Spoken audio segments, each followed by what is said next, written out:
After I declined to sell my house to a developer friend of my neighbor, my lawn was set on fire. I was blamed for insurance fraud. As my reputation crumbled, I found a hidden recording inside my gutter that changed everything. I've lived in the same two-story brick house in Cedar Hill, Texas, for 23 years. Moved in with my wife when our youngest was starting kindergarten. We picked this neighborhood because it was quiet, clean, and felt like a real place to raise a family. Now my kids are grown and gone, and my wife passed 6 years ago from ovarian cancer. She took her last breath in our bedroom upstairs, with my hand in hers. That room still smells like her lotion. So when a neighbor and his real estate buddy tried to get me to sell, tried real hard, over and over, I said no. Not because I'm stubborn, but because I've already lost too much. I wasn't about to lose this too. The guy who moved in down the street, Mark Caldwell, started out fine. He introduced himself when he moved in, offered to grab me a six-pack when he was heading to the store. But within 6 months, he was acting like he ran the block, hosting these backyard parties full of strangers in shiny shoes and sunglasses, handing out flyers. I wasn't stupid. I figured out pretty quick what was going on. They were buying out the neighborhood piece by piece, scraping the houses, and throwing up townhomes. Mark came to me in March of last year, made it sound casual. "Hey, you ever think about moving?" "Nick, he's my buddy. He's a developer. He's willing to pay way over market for your place. Easy cash, no inspections, no hassle." I told him no, politely at first. Then again when he showed up a second time with an actual folder of paperwork. I said, "This house isn't for sale. Ever." He smiled, but there was something cold behind it. "You sure? Because things are going to change around here whether you want them to or not." After that, it got weird. Someone started leaving trash in my yard. First it was beer cans, then torn up flyers. Once, someone tossed a dead squirrel onto my front steps. It was deliberate, but I didn't take the bait. I kept my head down, kept going to work, mowing my lawn, waving to the neighbors who still acknowledged me. Then, on July 28th at around 10:15 p.m., I smelled smoke. I ran outside and saw my front yard engulfed in flames. Someone had poured gasoline in strips across the lawn and lit it. It spread quick, nearly caught the bushes near the porch. I grabbed the hose and started spraying until the fire truck pulled up. They got it under control before it hit the house, but part of the vinyl siding had melted from the heat. My porch light was charred. I remember standing barefoot in my driveway while steam rose from the scorched earth, and the neighbors just stood across the street, whispering. The fire inspector came 2 days later. I assumed he'd look around, take notes, and tell me what I already knew. Someone said it on purpose. But instead, he asked me questions that didn't sit right. Things like, was your mortgage behind? And do you have any recent medical bills? Then he told me the accelerant pattern looked like something staged, like I'd set the damn fire myself. A week later, my homeowner's insurance froze my claim, pending investigation of fraud. I couldn't get a straight answer from anyone. My adjuster stopped returning calls. I had to cover the repairs out of pocket. And then, to make things worse, my job, teaching part-time history at the community college, put me on leave. They said it was temporary, out of caution. Some reporter had picked up the fire story and twisted it into local professor under suspicion for fraud. I became a joke, a punchline. I'd walk into the store and people would avoid eye contact. At church, no one sat next to me. One lady whispered, "That's the guy who burned his lawn for money." I didn't even know her name. And through it all, Mark kept walking his dog past my house, waving like nothing happened. One night, I heard him laugh and say to someone, "Shame when people get desperate." By September, I stopped sleeping. I started having heart palpitations. I was checking my front yard every night with a flashlight, convinced they'd come back to finish the job. I even installed a cheap security camera, but it only caught the sidewalk. Then came that October storm. The wind was bad, real bad. Next morning, I went out to check the gutters, and the one over the garage was hanging off the side. I got the ladder, climbed up, and when I reached into the corner to reattach it, I felt something inside. Taped to the back of the drain pipe was a small black box, about the size of a deck of cards. I pulled it down. No label, just a blinking red light. It was a voice recorder, still running. I took it inside, heart pounding, and plugged the SD card into my old laptop. There were hours of audio files. Most were empty, wind, birds, static. But one file, recorded 2 days before the fire, caught them. Mark's voice. Nick's voice. Another guy I didn't recognize. They were laughing. Talking about me. He's not gonna sell. We've tried twice. Well, then give him a reason. Don't torch the damn house. Just rattle him. Fire's emotional. Insurance fraud takes the house off the books anyway. Hide the recorder, just in case he tries something cute. They talked about me like I was a piece of property. A problem to solve. Not a person. Not a man who buried his wife upstairs. That recording changed everything. Suddenly, I wasn't the crazy old man. I wasn't imagining it. I had proof. Real, solid, time-stamped proof. And that's when I started planning. Not just for justice, but for revenge. After I heard that recording, I just sat there, in the dark, at my old kitchen table with the chipped corner my wife used to bump her hip on. I didn't sleep that night. I didn't eat the next day. I just listened to the file over and over again until their voices were burned into my memory. I knew I couldn't just go to the police. Not yet. I needed more.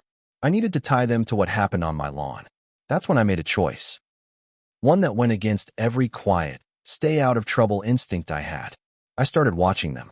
First thing I did was buy a better security camera system. One with audio and night vision. I installed the cameras myself over a weekend, facing my house and the street. Then I bought a cheap drone off Craigslist, just to see over fences. I didn't care if it was legal or not. I kept it low. I started recording everything Mark did. Who came to his house? What time? What they drove? Then I went to the city records office and pulled building permits. That's when I saw it.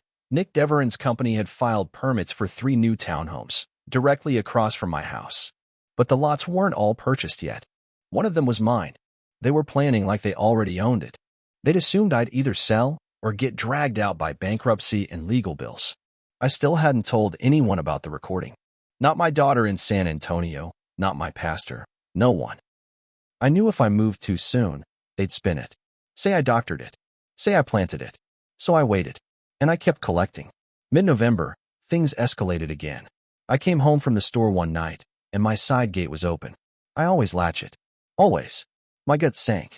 I stepped inside and found someone had slashed the tires on my lawn mower and dumped paint thinner across my back patio. That night, I called the police. They sent a deputy who wrote down the basics and then asked me, "You got anyone mad at you?" I looked him dead in the eye and said, "Yeah, but I've got proof now." I handed over a copy of the recording. Not the original, that one I kept hidden in a waterproof bag under a floorboard in my closet. I'd made 2 backups on separate thumb drives. The deputy said he'd escalate it to the detectives. I waited 2 weeks. Nothing. Then I got a letter from the city. Code violation. My lawn was neglected and hazardous. Someone had reported me anonymously. They were trying to bury me in paper. At that point, I realized the system wasn't going to save me. Not fast enough. The cops weren't moving.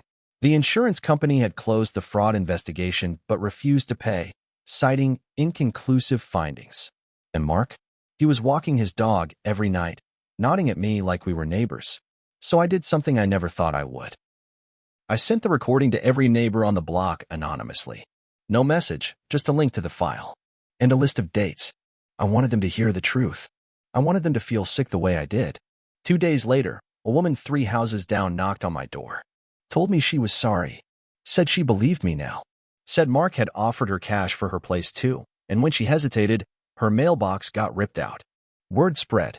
I could see it in the way people started avoiding him. Crossed the street when he came near. Stopped inviting him to the monthly neighborhood barbecue. But Mark wasn't stupid. He knew something had changed. And just like that, he started playing nice again. Brought me a basket of holiday cookies as a peace offering. I didn't say a word. Just stared at him until he left.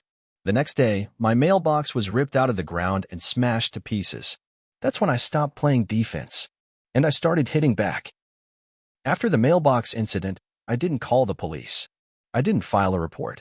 I just cleaned up the splinters, bagged what I could, and left the concrete base cracked and empty. That was the signal. The next morning, I drove to a little office in Garland where a retired private investigator named Ron Billings worked out of a converted garage.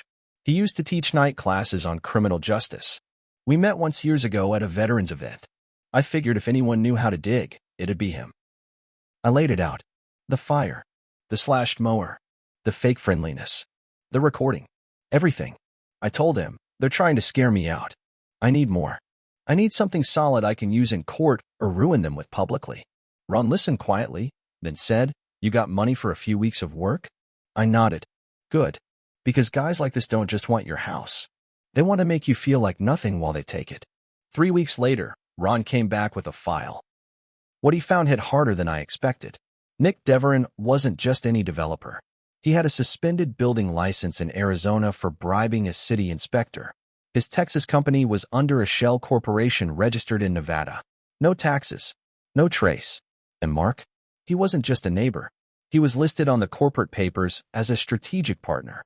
They'd done this before, in Phoenix, Albuquerque, and once in a Houston suburb that now had a lawsuit pending for intimidation and fraud. But the real twist? The third voice on the recording, Ron matched it to a man named Tyler Kearns. Not a builder, not a salesman, a private investigator. A dirty one. Disbarred from licensed work after being caught planting evidence in a civil case. Nick and Mark had hired him to snoop, record, and manage holdouts like me. I finally understood what I was up against. This wasn't personal. It was business. Cruel, cold, profitable business. Then came the biggest surprise of all. Ron found a contractor, former employee of Nick's, who agreed to talk. Off the record, under a fake name. The guy admitted he was paid cash to pour gas and strips across a lawn in July. He said he didn't know whose house it was, just followed the order. He remembered my address.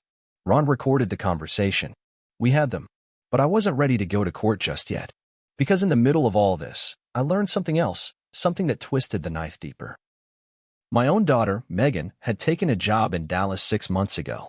She never told me. When I called her after everything started, she was supportive. Said she'd come visit once things calmed down. Now I knew why she stayed away. Ron found a business card in Mark's trash. Megan's. She worked in marketing. One of Nick's other companies had interviewed her. Might have even offered her a contract. I don't know if she accepted or not, but they'd met. That betrayal stung worse than anything else. If she had any idea who these men were, if she knew what they'd done and stayed quiet. I didn't want to believe it, but I had to consider it. It wasn't just my home they were after now. It was my dignity, my family, and that's when I decided. No more waiting. They tried to bury me with fear, lies, and fire. Now I was going to burn them with truth, and I was going to do it where the whole city could see.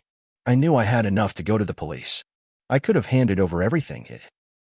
Recordings, testimony, Ron's report, and maybe, eventually, someone would get arrested. Maybe they'd get a fine, maybe some suspended sentence, and life would go on.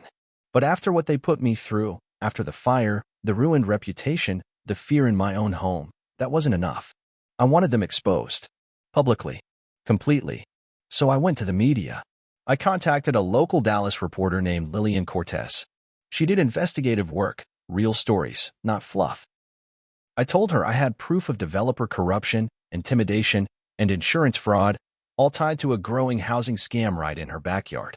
She came over with a cameraman and spent 2 hours interviewing me in my living room. I gave her everything, copies of the recording, Ron's file, the ex-employee's statement, even the photo of my burned lawn. And I showed her one more thing, a copy of the building permit listing my property as pending development. She looked me in the eye and said, "They tried to erase you." The story aired 3 nights later. Prime time. Title, Forced Out, the fight over a Texas man's home. They played parts of the recording, blurred out the faces of Mark and Nick, but left the voices untouched. The ex-contractor's interview aired. So did my footage of the fire damage. And at the very end, Lillian stood in front of Mark Caldwell's house and said, "Neither Caldwell nor Deverin agreed to be interviewed for this piece." The fallout hit fast. By morning, my phone was ringing nonstop. People I hadn't heard from in years called to say they were sorry. My daughter, Megan, called crying. Swore she didn't know who Nick really was. Said she'd met him at a networking event and never followed up. I wanted to believe her. I still don't know if I do. Nick's company deleted its website within 48 hours. Someone tagged fraud on his office window downtown. The city council announced a review of every permit connected to his name. The neighborhood Facebook group lit up. People shared stories of threats, lowball offers, slashed tires. And Mark? His house was egged. Twice. His backyard party got canceled due to neighborhood tension. The smug wave he used to give me? Gone. He wouldn't even look in my direction anymore. But that wasn't the end. The insurance company called. Suddenly, they'd reevaluated the fraud claim. My payout was approved in full, with backdated penalties. They blamed a miscommunication. I didn't care. The check cleared. I used half to fix the siding and reseed my lawn. I gave the rest to Ron. I thought about suing Mark and Nick. Ron said I had a good case, but I didn't want court. I wanted something worse. So I leaked one more piece. A video clip shot from my drone. Clear as day, Mark and Nick standing in his backyard, laughing. A printed map of the neighborhood in Mark's hand. A red X over my house. I sent it to every local news station. The clip went viral. A week later, Nick resigned from his company. Mark put his house on the market. Moving for a fresh start, the listing said. And me? I stayed. I replaced the mailbox with a steel one, planted new grass, painted the front door the color my wife always wanted, dark green. And every evening, I sit on the porch with a cup of coffee and watch the sunset. No fear. No shame. They tried to force me out with fire. But I buried them in truth. And I never left.